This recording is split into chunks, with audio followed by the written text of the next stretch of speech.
The warning auto start stop shift to P then restart engine may pop up in your Ford vehicle regardless of whether you have the start stop activated or not. The car may still stall even when you are driving and throw this message. Unfortunately, there are dozens of possible culprits, but some of them are quite easy to check without going to the dealership and paying for it.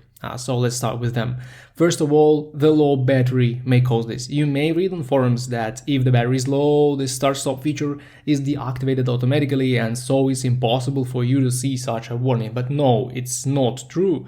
Modern AGM batteries tend to keep the voltage at 12.5 volts at all times and only drop it lower when they are about to die, so the car never knows if the battery is actually low. It may turn off the engine at the intersection and then not be able to restart it automatically due to low voltage or voltage fluctuations. So the first thing to do is to check the battery with a load tester and see if it drops voltage under load. The second important thing is to twist the battery connections. If you can easily move the clamps with your hand, they are not tight enough and need to be retightened. Of course, if you see corrosion, you need to clean it.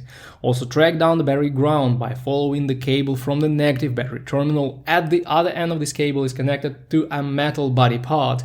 This connection should be clean and tightened. Unless you can find something being wrong with your Ford, you should think about a visit to the dealership or a good repair shop working with Ford vehicles. There are two more culprits for this warning. Faulty software in one of the important control units like the ECU or PCM, or also issues with wiring in the engine and transmission systems. Unfortunately, you can't fix these issues on your own.